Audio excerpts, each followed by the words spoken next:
saudara dan teman-teman semua, kembali lagi bersama saya Sinta Rosari di program Bible Study. Wah, seru banget, yang pasti hari ini kita akan membahas topik yang dalam juga dan topik yang seru banget ya, bersama Bapak Pendeta Dr. Nasoki Ligiawa. Selamat datang Pak, dan juga mahasiswa-mahasiswa dari STT Jeffrey Jakarta. Menarik banget tema kita hari ini. Gimana mahasiswa semuanya, yakin gak nih bisa masuk surga? Kita Kristen yakin bisa masuk surga? Yakin. Yakinnya kayak yakin. Mantap. Nah, menurut Pak Nasokili gimana? Kok kayaknya Kristen yakin banget gitu loh Pak bisa masuk surga. Nah, gimana menurut Pak Nasokili? Ya, yang banyak dicari orang adalah keyakinan. Sebenarnya keyakinan apakah masuk surga atau tidak. Ketakutan banyak orang juga adalah hal yang sama, bahwa apakah masuk surga atau tidak. Tetapi dalam kekristenan adalah kepastian. Bahwa siapa yang menjamin, kita sudah tahu bahwa Yesus Kristus sudah menjamin hal itu. Dipastikan. Betul, itu pasti. Ya, sepasti kasihnya yang luar biasa bagi kita sekalian. Betul. Dan Alkitab menyuguhkan prinsip bahwa itu bukan usaha kita. Yes. Itu adalah anugerah Tuhan. Itu adalah kasih karunia Tuhan bagi kita. Jadi itu yang pasti, bahwa Kristus sudah mengerjakan sehingga kita pasti masuk ke surga. Amin. Oke, mungkin ada penjelasan lebih rinci lagi Pak. Baik, saya pikir ini menjadi satu bagian yang menarik. Sekali lagi, bahwa kekristenan apakah yakin masuk surga. Ya, dan hal ini didasarkan pada Efesus 2 ayat 1 sampai dengan pasal 3 ayat 21. Yang pertama adalah kita harus tahu bahwa jalan ke surga itu adalah pekerjaan Allah. Ya, jadi itu yang pertama, bahwa itu adalah pekerjaan Allah dan bukan usaha manusia. Ya, sebagaimana yang dikatakan dalam Efesus 8 dan 9. Rasul Paulus menyadarkan pertama-tama adalah keberdosan manusia, bahwa memang kita adalah manusia yang harus menghadapi yang namanya kematian kekal. Dan itu saya katakan bahwa itu adalah ketakutan yang luar biasa yang membuat orang dapat mengupayakan bagaimana bisa masuk surga. Tetapi Alkitab menyatakan bahwa masuk surga adalah anugerah yang luar biasa. Itu adalah pekerjaan Allah yang tentu itu harus disambut dengan penuh sukacita, dengan penuh keyakinan. Mungkin saya minta saudara Daud membaca satu ayat saja. Kisah Para Rasul pasal yang keempat ayat yang ke-12. Silakan. Baik, Kisah Rasul 4 ayat yang ke-12. Demikian firman Allah. Dan keselamatan tidak ada dalam siapapun juga selain di dalam Dia, sebab di bawah kolong langit ini tidak ada nama lain yang diberikan kepada manusia yang olehnya kita dapat diselamatkan. Amin. Ya, jadi ini menjelaskan kepada kita bahwa di dalam nama Yesus ada keselamatan. Tidak ada di tempat yang lain. Dan ini membuat kita dapat bersyukur kepada Tuhan untuk jalan ini. Karena yang dicari banyak orang adalah bagaimana caranya untuk masuk, bagaimana caranya untuk ke sana. Hanya satu jalan, hanya satu pintu, yaitu masuk melalui Yesus Kristus. Dan itu sekali lagi bahwa Efesus memberikan tekanan bahwa hanya di dalam Yesus Kristus ya ada jalan menuju ke sana. Selain itu kita bisa melihat teks-teks yang lain yang sangat konkret, yang sangat jelas, sangat tegas yang diajarkan oleh Tuhan Yesus. Misalnya kita bisa membaca teks-teks dalam Injil Yohanes pasal 14 misalnya, kita menemukan banyak sekali yang memberikan jaminan bagi kita dalam ayat 1, 2 bahwa ternyata dijamin oleh Kristus bagi kita. Bahwa di rumah Bapakku banyak tempat tinggal. Aman di sana. Damai di sana. Penuh sukacita yang luar biasa yang digambarkan dalam beberapa bagian dari firman Allah. Bahwa dalam ayat yang 8 dan 9 menjelaskan secara gamblang bahwa berita Injil tentang keselamatan itu merupakan penegasan dari apa yang diimani oleh Rasul Paulus. Dia sudah merasakan itu. Perjumpaannya dengan Kristus membuat dia meyakini bahwa itu bukan usaha kita, ya, tetapi anugerah Tuhan semata-mata. Dan dia yakin hal itu terjadi, dan itulah sebabnya diajarkan kepada jemaat yang ada di Efesus bahwa ini penting, itu bukan usahamu, jangan berusaha, ya. Berusaha dalam pengertian bahwa bagaimana supaya saya berbuat sebaik-baiknya supaya masuk surga. Enggak, Kristus sudah menawarkan bagi kita secara tuntas. Ya, tetapi kalau kemudian ada yang harus kita lakukan dalam hidup ini sebagai bentuk dari ucapan syukur kita, sebagai tanggung jawab kita untuk mengisi anugerah yang luar biasa itu. Dan sekali lagi bahwa dalam ayat 8 dan 9, hanya melalui iman dan percaya kepada Yesus kita akan memperoleh keselamatan. Dan keselamatan itu menetap. Dan sekali lagi bahwa kita bersyukur karena ini adalah anugerah Tuhan yang luar biasa. Ya, yang perlu kita lakukan dalam hidup ini adalah bagaimana mengisi keselamatan itu, anugerah itu, jalan yang sudah disediakan oleh Tuhan bagi kita. Itulah sebabnya beberapa tulisan Rasul Paulus agak menarik yang luar biasa, bahwa ternyata itu penting untuk mengerjakan keselamatan itu. Ya, dalam Filipi 2 ayat yang ke-12 ada satu kata yang penting dalam bahasa Yunani, bahasa aslinya dia menggunakan kata katergageste, dan itu adalah berbentuk present.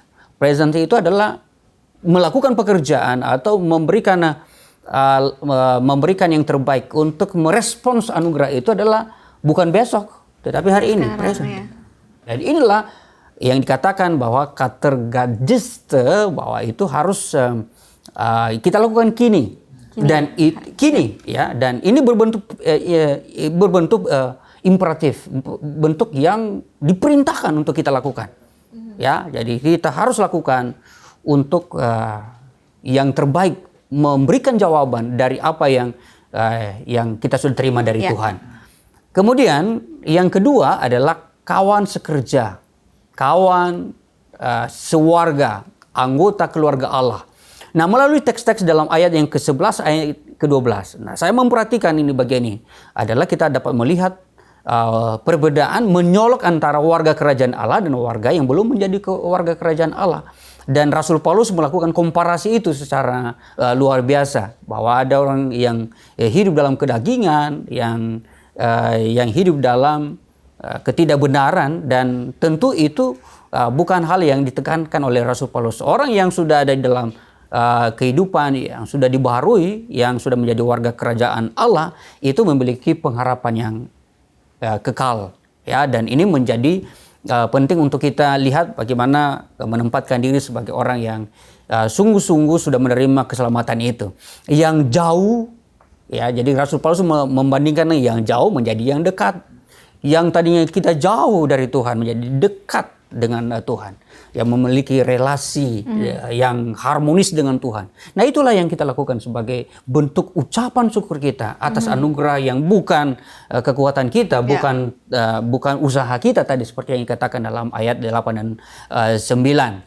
Sebagai warga kerajaan Allah itu adalah kita harus memiliki, yang pertama, ada beberapa bagian yang saya bisa amati dari teks-teks ini, bahwa perlu memiliki landasan pengajaran bagaimana kita belajar dari Tuhan melalui firman-Nya, dan itu menjadi bagian yang sangat penting sekali sebagai dasar kita untuk menjalani hidup ini. Yang kedua adalah tempatkan Kristus sebagai penjuru, batu penjuru yang kuat dalam hidup kita, sehingga kita tidak digoyahkan oleh rupa-rupa dunia yang menggoncangkan iman kita. Tapi kalau kita ada dalam batu penjuru itu, dalam Yesus Kristus, kita aman, kita penuh kedamaian, bersandar kepada batu penjuru itu. Dan yang ketiga adalah bertumbuh dengan baik dan benar. Ada pertumbuhan. Ada pertumbuhan yang terus menerus. Dan yang keempat adalah menjadi bait yang benar, bait Allah yang benar. Hidup ini, totalitas hidup ini harus dijadikan sebagai bait Allah yang menempatkan Kristus di dalam hidup, menempatkan kebenarannya, sehingga dengan demikian kita bisa melakukan yang terbaik. Dan yang terakhir adalah hidup dituntun oleh Roh Kudus. Ya, ini merupakan bagian yang sangat penting sekali. Hidup kita penuh dengan beragam persoalan, tetapi kalau dituntun oleh Roh Kudus, kita akan aman dan nyaman. Asik. Boleh kasih tepuk tangan dulu, keren banget. Memang ya, jalan ke surga tadi adalah pekerjaan Allah dan anugerah Tuhan, bukan usaha kita gitu. Dan hanya satu jalan, melalui Yesus Kristus. Tapi ya begitu kita yakin pasti kita masuk surga. Pasti tadi ada pertumbuhan, pasti dong kita punya pertumbuhan dan kita mau dituntun oleh Roh Kudus gitu. Wah, luar biasa, seru banget pembahasan kita nih ya hari ini. Pasti teman-teman mahasiswa udah pada berbinar-binar nih mau bertanya. Yuk silakan, siapa yang mau bertanya? Oke, baik. Oke, Daud ya. Oke, silakan Daud. Ya, saya mau bertanya nih Pak. Dalam penjelasan Bapak tadi dikatakan bahwa salah satu ciri anggota keluarga Allah adalah hidup dalam kekudusan. Nah, sebenarnya apa sih arti dari hidup dalam kekudusan? apakah orang yang hidup dalam kekudusan nggak pernah berbuat dosa lagi? Wah iya, ini pertanyaan yang bagus juga nih ya Pak ya. Kadang-kadang mungkin kita secara daging nih suka berbuat dosa juga gitu. Nah apa sih artinya Pak hidup dalam kekudusan? Apalah artinya nggak buat dosa sama sekali gitu, atau bagaimana Pak? Dua pertanyaan sekaligus dan ini sangat baik-baik sekali. Iya. Bahwa yang pertama bahwa hidup dalam kekudusan itu adalah hidup yang menjauhkan dari dosa dan pelanggaran. Ada standar yang harus kita pakai. Ada prinsip dasar yaitu Alkitab. Apa kata Alkitab? Ya tentu itu menjadi dasar bagi kita untuk bisa menikmati hidup dalam kekudusan itu. Tetapi sekali lagi bahwa kita sebagai manusia yang penuh dengan kelemahan ini, yang tentu membutuhkan uluran tangan Tuhan, yang membuat kita bisa menikmati pengudusan itu yang dikerjakan oleh Kristus bagi kita. Dan karena itu apakah orang Kristen, pertanyaan yang kedua tadi, apakah orang Kristen, apakah orang yang hidup dalam kekudusan itu tidak pernah berbuat dosa lagi?